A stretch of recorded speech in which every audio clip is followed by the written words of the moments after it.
Entonces, disculpen el pequeño retraso, pero una llamada de coordinación, etcétera, hizo que tuviera que tardarme un poquito más contestando lo que me estaban preguntando. Bueno, continuando con lo que teníamos que hablar, los siguientes son los pasos previos a la elaboración de un proyecto. Fíjense que en este caso, lo primero que debemos hacer es la percepción u observación de la situación. Como se dijo al principio, si no hay un problema, no es necesario tampoco generar una solución. Entonces, por esto, lo primero que debemos hacer es pensar cuál es el problema que vamos a abordar. ¿Realmente eso es un problema que valga la pena tratarlo? Luego de allí, con, eh, construimos lo que es una idea, concebimos una idea. Es decir, decidimos de qué manera vamos a abordar ese problema. La concepción de la idea puede surgir de diferentes orígenes, bien sea de inquietudes personales,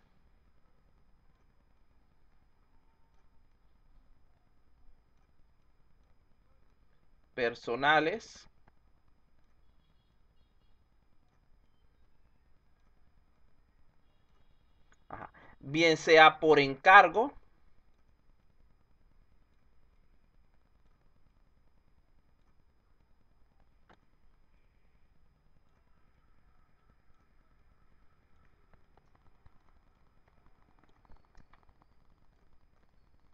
bien sea por problemas identificados,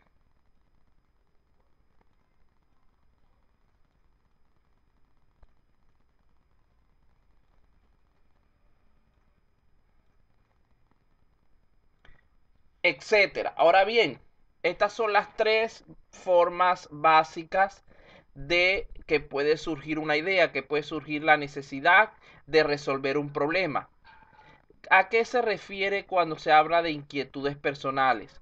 Cuando el problema surge por inquietudes personales, quiere decir que a nosotros también nos afecta. Por ejemplo, estamos trabajando en una empresa y, y vemos que los procesos que se llevan para lo que estamos realizando no son los más adecuados, los más convenientes. Y nosotros estamos siendo perjudicados, afectados por dicha situación. En ese caso estamos hablando de una inquietud personal. Queremos mejorar una situación que nos afecta. Luego tenemos por encargo. En ese caso hay otra persona que detectó el problema y nos pide a nosotros que lo solucionemos. Vean que en este segundo caso no nos afecta directamente el problema, sino que a quien afecta es a esa tercera persona, eh, que es la misma que lo detectó. El tercer caso son problemas identificados. Este tipo de problemas son, por ejemplo, aquellos donde nosotros no formamos parte de la realidad objeto de estudio, pero sí nos damos cuenta de que hay un problema que podemos resolver. Entonces, en base a ello, la, la formulación de una tesis, generalmente, ¿a cuál de las tres categorías anteriores podríamos relacionarla? ¿A inquietudes personales, por encargo o a un problema identificado?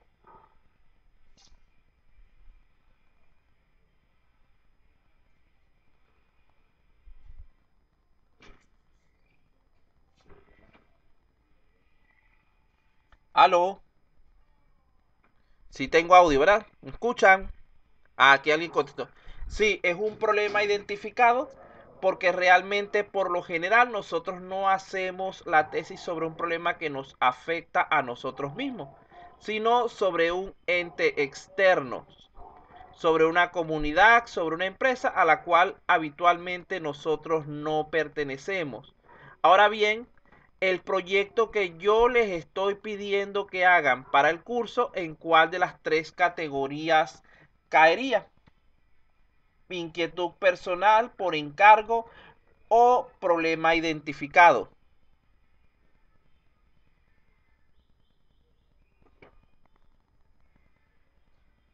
Por encargo, porque yo les estoy diciendo hagan un proyecto acerca de tal problema que existe. Ustedes no detectaron el problema, a ustedes no les afecta el problema, ustedes lo que están es encargados de buscarle una solución, simple y sencillamente. Para una inquietud personal, podría ser una persona, por ejemplo, que está trabajando en una empresa y que decide que no le gusta la forma en la que se hacen las cosas. Hace todo el trámite para que le permitan proponer una mejor manera de trabajo, una mejor forma de hacer las cosas. Eso podría ser una inquietud personal. Ahora bien, una vez que ya tenemos la concepción de la idea, lo siguiente que debemos hacer es el diagnóstico. El diagnóstico no es más que el análisis que se realiza para determinar el estado actual de cualquier situación y tratar de definir cuáles son sus tendencias. Este proceso se realiza sobre la base de datos de características que tenemos de los hechos recogidos y que son ordenados sistemáticamente para su interpretación, sirviendo como base para el diseño de nuestra solución. Vean que con estas serían los tres elementos previos al desarrollo de un problema. Vamos a ver si se recuerdan. ¿Cuáles son los tres pasos previos de los cuales hablamos hace un momento?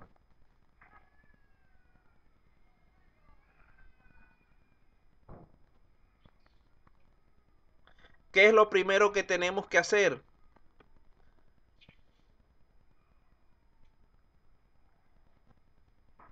¿Aló?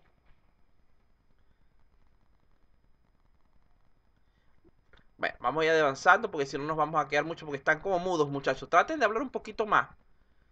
No sean tímidos, que ya ustedes me conocen que me gusta. Vamos a llamar aquí a alguien. Cenepo. No, Cenepo ya ha contestado. No lo voy a molestar entonces.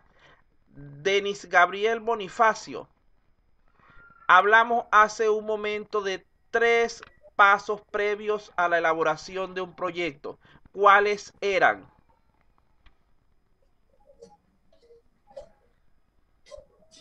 Las etapas, profesor. ¿Ah? Las etapas. No. Etapas vamos a hablar ahora. Los pasos previos. Los pasos previos. Lo que acabamos de explicar hace un minuto. Sí, profe, recién me puse tanto, profe. Sí, bueno, ¿cuál fue el? Ahorita tú estabas cuando hablé del último paso. ¿Cuál fue el último paso que expliqué? Decisión. ¿Cómo?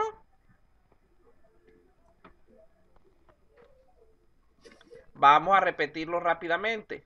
Los tres pasos son, primero, identificar el problema. Si no sabemos qué es lo que queremos resolver, no vamos a poder resolverlo. Luego, establecer una idea. Debemos definir cómo vamos a trabajar, qué enfoque le vamos a dar. Y en tercer lugar, hacer un diagnóstico de la solución. Es decir, tratar de entender el problema.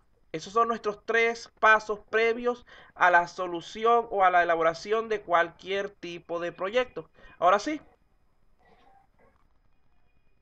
Sí, profe. Ajá. Bueno, vamos a continuar entonces. Gracias por lo menos haberte animado a hacer el intento. En cuanto a lo que son las etapas del proyecto, hay muchas maneras de definir un proyecto o muchas formas en que podemos establecer sus etapas. Simplemente les voy a dar un par de ejemplos para que ustedes vean en cuanto a esto. Este es un modelo en cuanto a las etapas del proyecto. Vea que tiene un inicio, una planificación, una ejecución, un seguimiento y control y una etapa de cierre. Ese es un modelo en cuanto a fases de un proyecto. Abajo tenemos lo que es las explicaciones de cada una de estas fases. En el inicio definimos o autorizamos lo que es que el proyecto arranque. Ahí estamos estableciendo ya lo que eran los pasos previos, o sea, Ya sabemos cuál es nuestro problema, lo convertimos en una idea y le hicimos un diagnóstico previo. Eso lo hacemos en la fase de inicio. Cuando entramos a la fase de planificación, definimos los objetivos, establecemos los procesos a realizar, los cronogramas, los costos, el alcance, etc. Cuando hablamos de la ejecución, es poner en práctica todo lo que hemos planificado.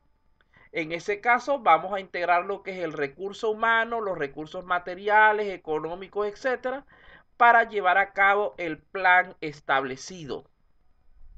El seguimiento y control, lo que es supervisar periódicamente que todo se esté realizando de acuerdo a cómo se planificó.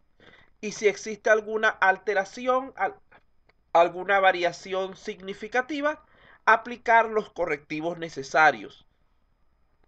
Finalmente, el cierre formaliza lo que es la aceptación del proyecto, es decir, ahí es donde verificamos que hayamos cumplido con todos los requerimientos, que hayamos cumplido con las normas, los estándares, todos esos elementos que se requieren para que el proyecto tenga un nivel de calidad aceptable. Aquí tenemos otro modelo de desarrollo de proyecto. Vean que en este caso inician con lo que es la identificación del problema que vamos a tratar, que sería lo que llamamos ahorita fase de inicio. Luego de allí hacen la preparación. Allí es donde entra lo que es el diagnóstico, la definición de los recursos disponibles, etcétera.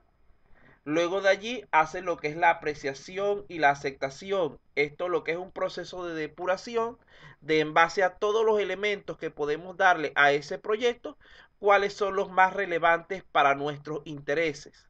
Nuevamente cae en ejecución y seguimiento. Vamos haciendo y vamos verificando que todo va como debe ser. Luego evaluamos y allí terminamos el proyecto. Esa evaluación es a lo que llamamos pruebas. Para que un proyecto tenga éxito, es necesario seleccionar los procesos apropiados dentro de todos aquellos que existan para el mismo, los cuales deben ser los más importantes para cumplir con los objetivos del proyecto. Además de esto, es importante usar un enfoque bien definido para poder adaptar las especificaciones del producto y los planes de tal forma que se puedan cumplir los requisitos tanto del proyecto como del producto. Recuerden que no necesariamente es lo mismo. Los requerimientos del proyecto son esas características metodológicas, etcétera, que debemos cumplir para que el proyecto se considere construido, elaborado adecuadamente. Las características del producto son aquellos requerimientos en cuanto, por ejemplo, si es desarrollo de software, la parte funcional, la parte no funcional, etcétera, que debemos cumplir para que el programa funcione correctamente, haga lo que el cliente necesita.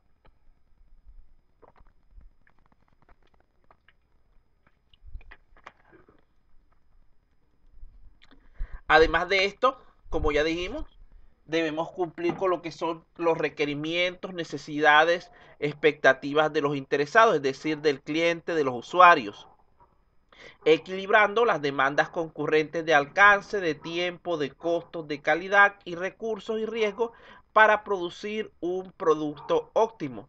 Vea que cuando estamos desarrollando un proyecto es muy probable que, por ejemplo, tengamos aquí una cantidad de recursos limitada que podemos usar para nuestro proyecto. Vamos a suponer que aquí hay 10 recursos. Nosotros no podemos 9, 10. Nosotros no podemos asignarle a este los 10 recursos completos porque no quedaría nada para los demás. Debemos buscar una forma de equilibrio donde, por ejemplo, podríamos ir asignando un recurso de identificación, por decir algo, otro a preparación, otro a 2 a lo que es apreciación y aceptación, por decir algo, 2 aquí a la parte de evaluación y 4 ejecución y seguimiento. Por decir, ahí están mis 10 recursos distribuidos de mejor manera entre mis 5 componentes del proyecto.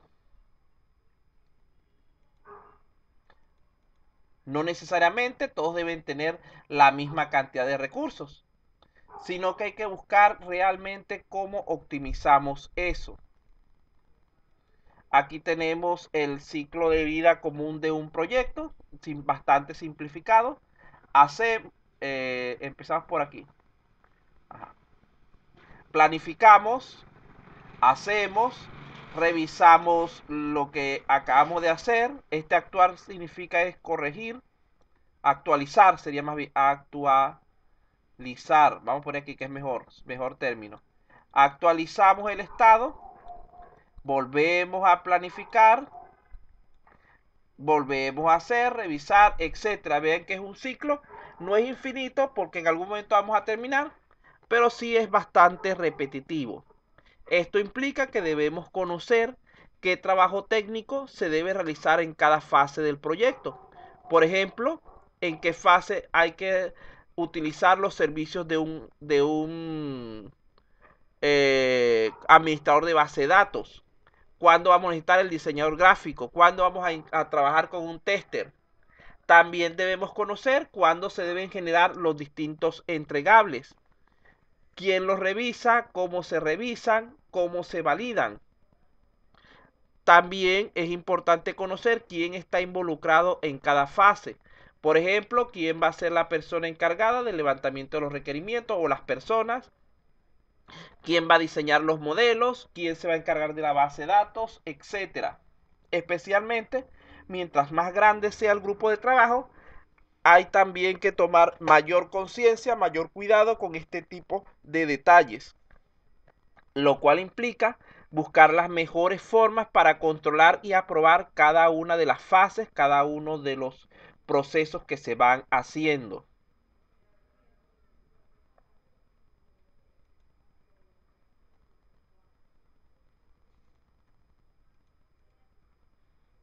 Vean que dentro de lo que es la parte que hablamos anteriormente de la integración de un proyecto, hay diversos procesos definidos.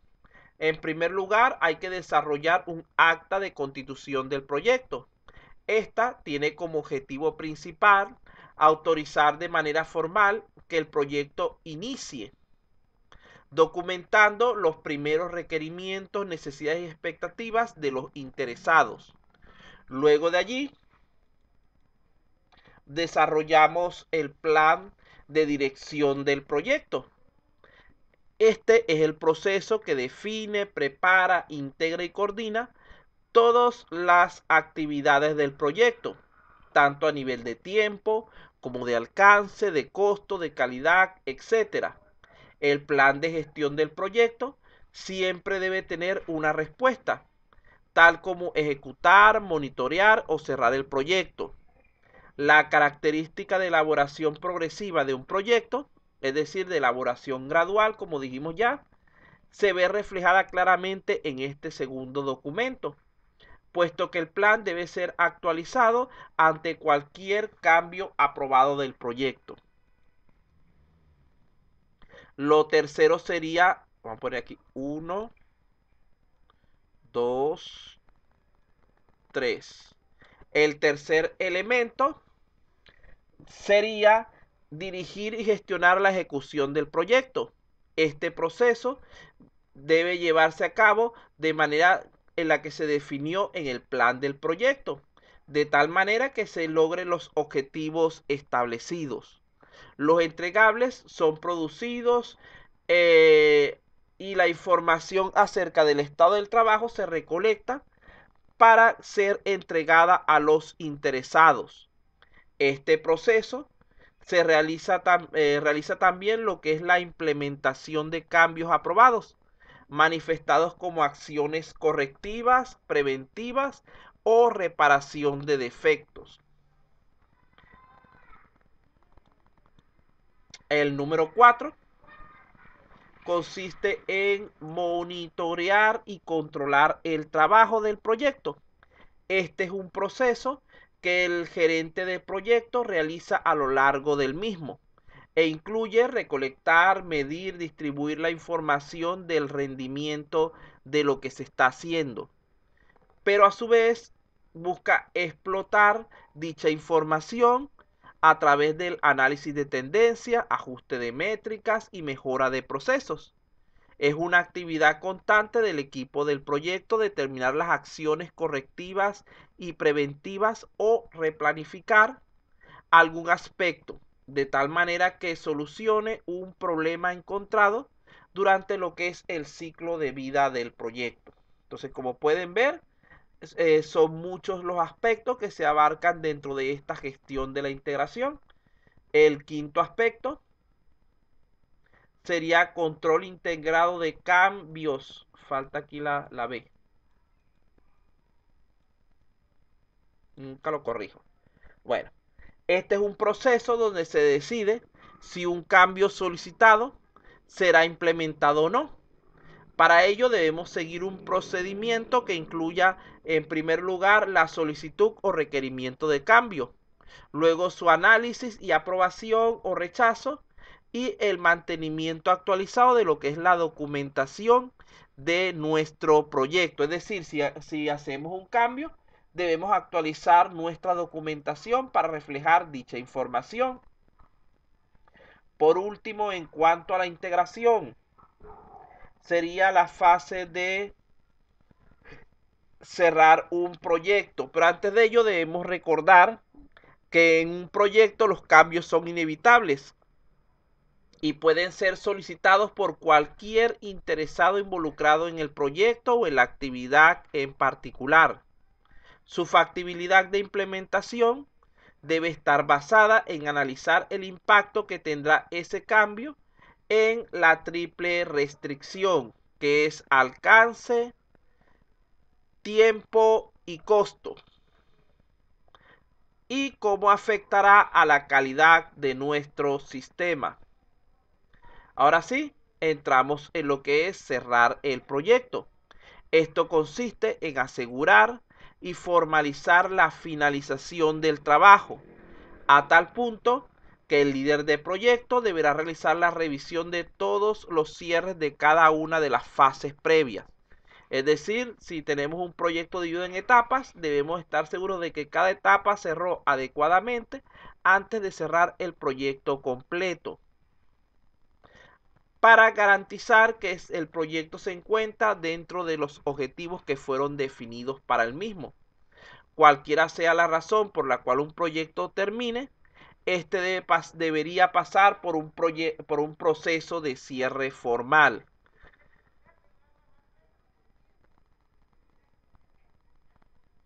Este proceso de cierre es el momento donde se aplican los procedimientos necesarios para implementar dicho producto de software a las operaciones de la empresa, así como para recolectar y organizar la información generada durante el proyecto, estableciendo las lecciones aprendidas que servirán para mejora de futuros proyectos de la organización. Entonces vean que es bastante extenso cuando empezamos a hablar de proyectos, es bastante extenso el contenido. Por otra parte, tenemos lo que es el planteamiento del problema. Ya entré, creo que los últimos temas para cerrar este contenido del día. Entonces,